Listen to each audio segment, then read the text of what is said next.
Good morning, students. I am with you with our next chapter, that is rights. Students, you should know that whether these rights are actually conferred to the people, I mean citizens. Different sorts of rights, different types of rights have been discussed and given to the citizens. For these rights, people have fought a lot of a struggle they have launched against the kingship dynastic ruling.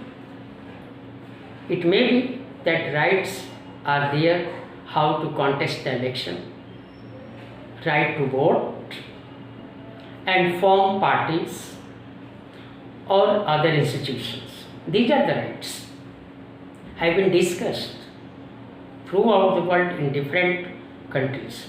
According to the situation, citizens have been given rights.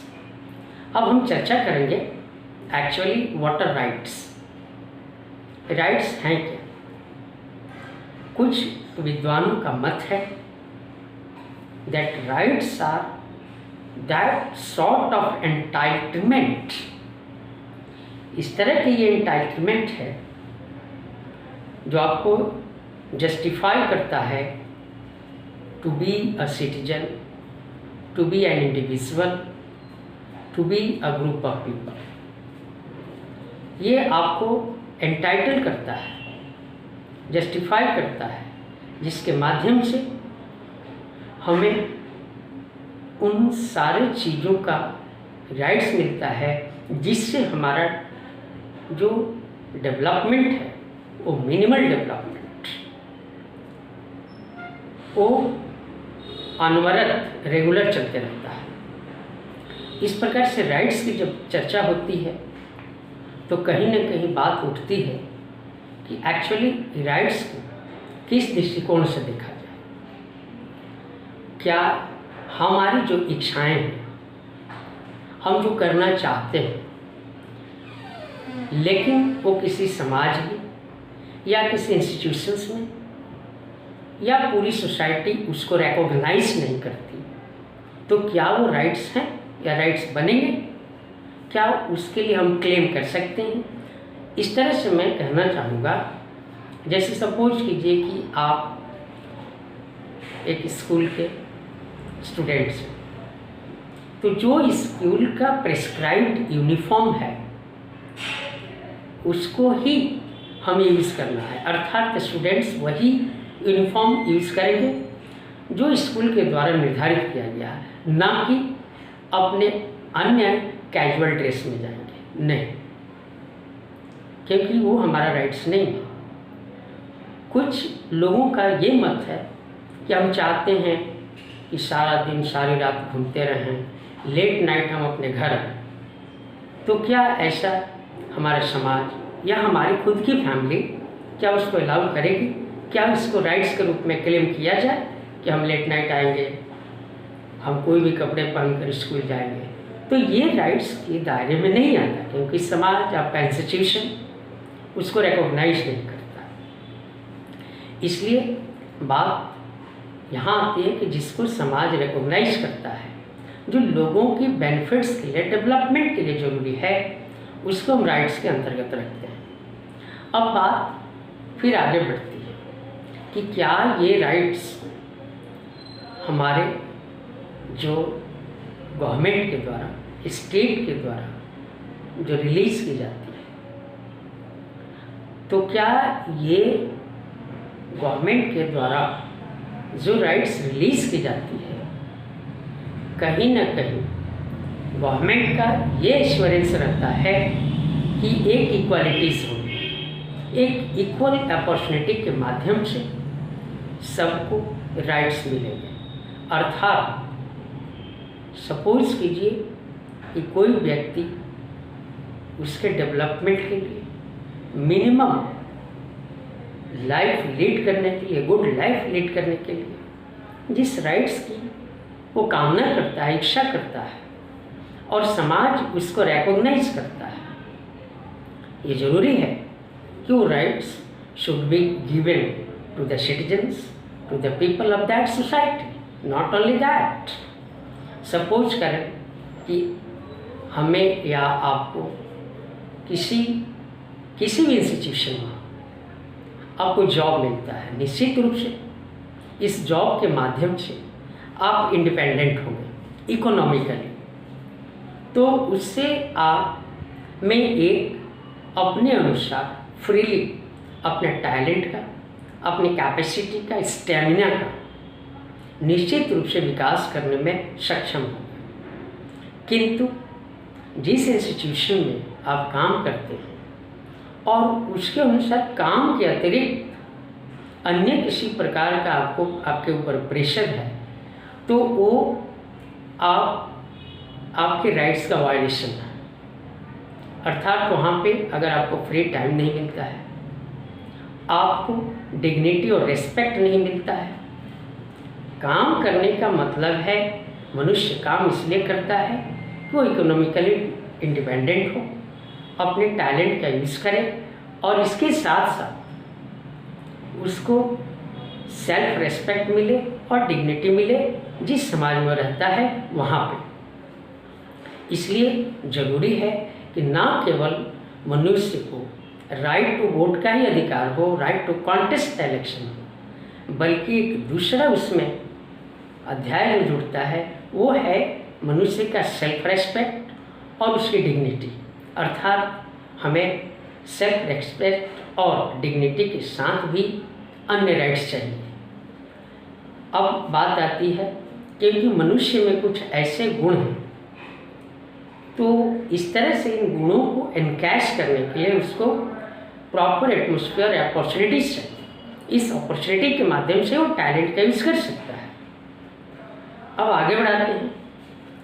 अगर मनुष्य को हम on the whole संपूर्ण एक सार्वभौमिक रूप में देखें, एक यूनिवर्सल ह्यूमन बींग्स के रूप में देखें, तो उसको यूनिवर्सली अर्थात संपूर्ण वर्ल्ड में चाहे किसी का भी जिस तरह का भी समाज हो, उसमें उसको वो चीज़ें मिलनी चाहिए।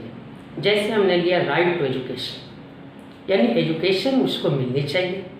एजुकेशन एक ऐसा हथियार है जिससे मनुष्य का डेवलपमेंट होगा। चूँकि आप कोई ना कोई क्रिएटिव काम करेंगे, एजुकेशन का मतलब होता है क्रिएटिव वर्क, क्रिएटिव जॉब। और ये वर्क क्या होगा, चाहे वो किसी भी क्षेत्र में, पॉलिटिक्स हो, म्यूज़िक हो, डांस हो, राइटिंग हो, आर्ट हो। तो यहाँ पे बात आती है कि एजुकेशन इस तरह के मिलने चाहिए जिससे हमारा क्रिएटिव वर्क हो। आगे बढ़ाएं कि यदि अपने देश का मेडिकल डिपार्टमेंट ये घोषित कर दे, एजुकेशन लेने के बाद की बात मैं बता रहा हूँ, कि इस प्रकार की दवाएं बैन है, उसका यूज हम नहीं कर सकते। जैसे अगर उसको हम लेंगे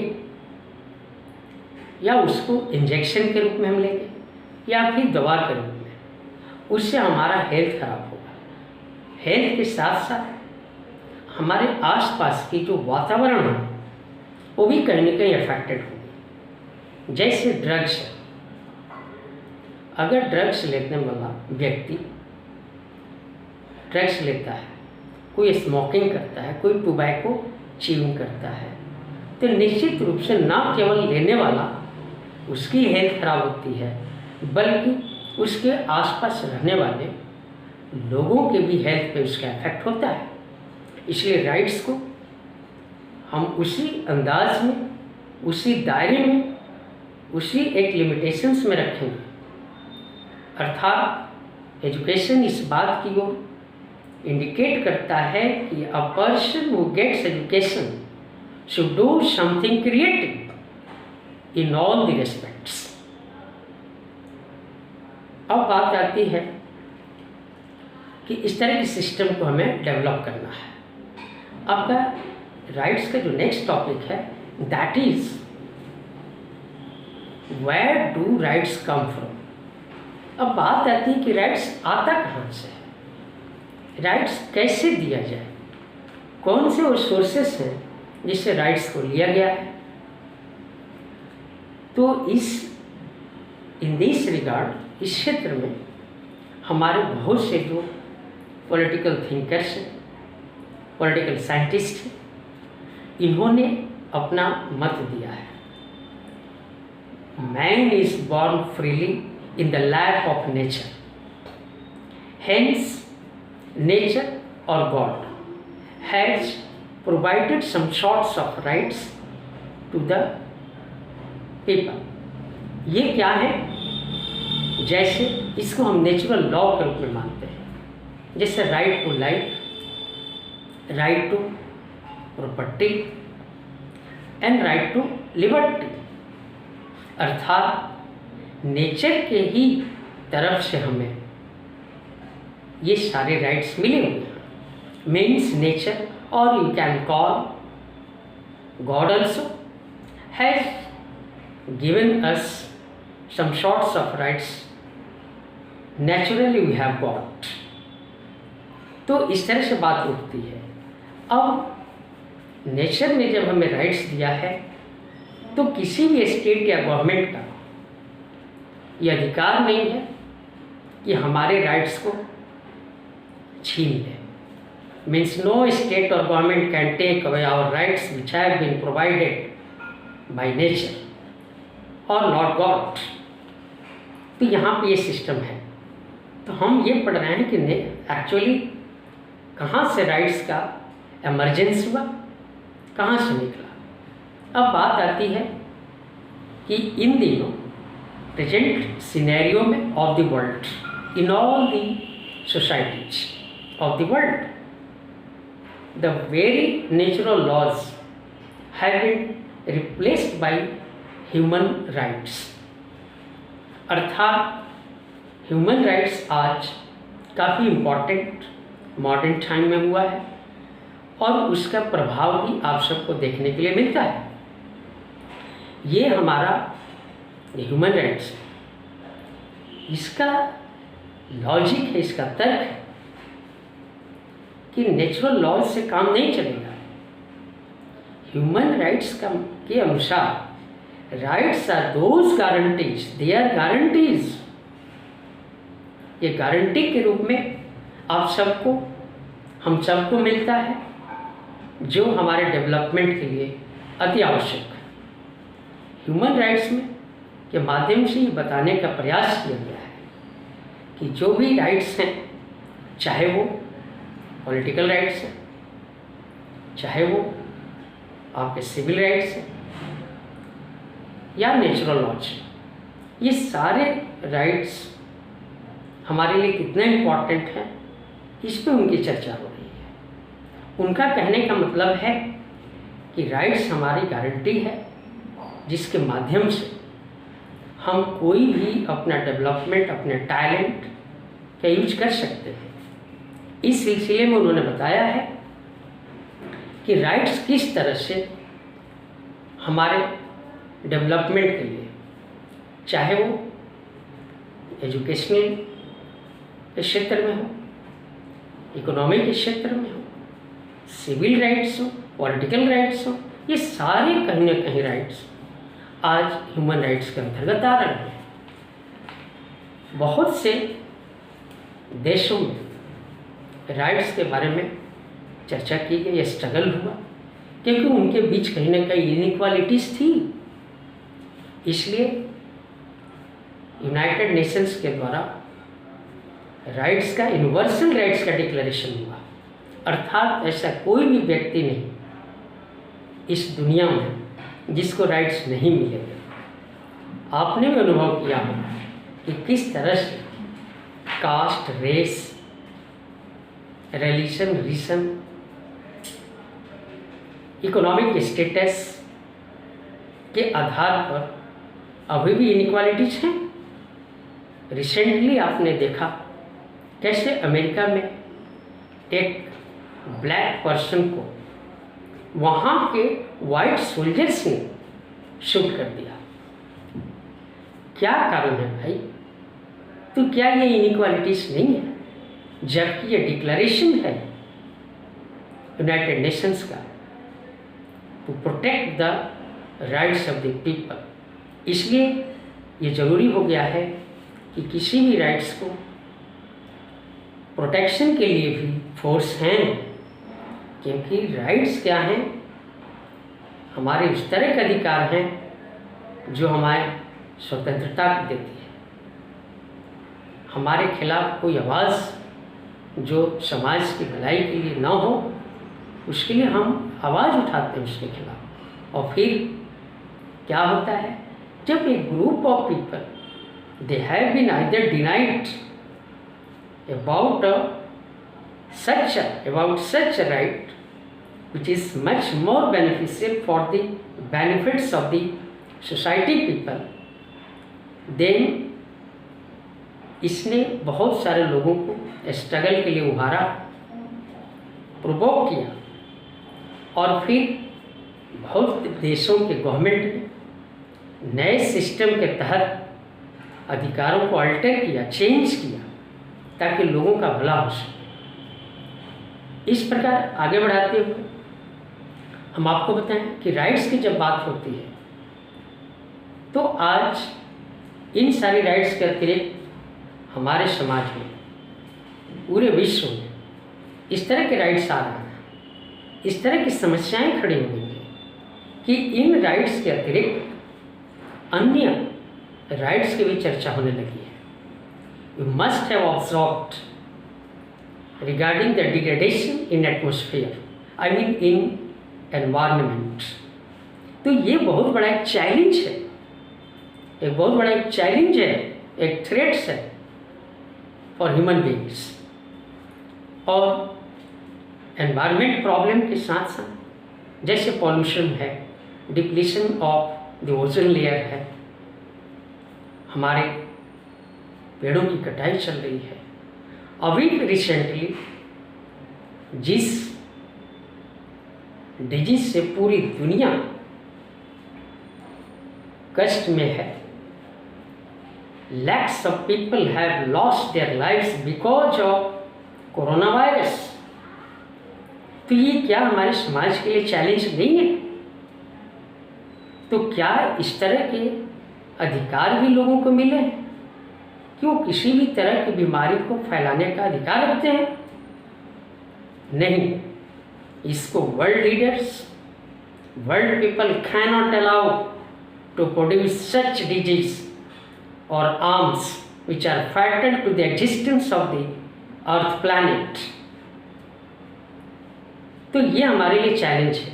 यानी ह्यूमन राइट्स के अतिरिक्त अब दूसरे तरह की जो समस्याएं हैं, चैलेंज हैं, उसके लिए भी डिमांड उठ रही है। बच्चे हैं, सिक पीपल हैं, ओल्ड पीपल हैं, वुमेन हैं।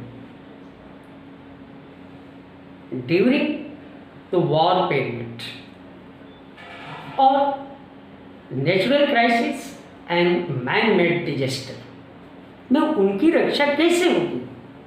तो इस तरह से इसके लिए भी काफ़ी डिमांड किया जा रहा है।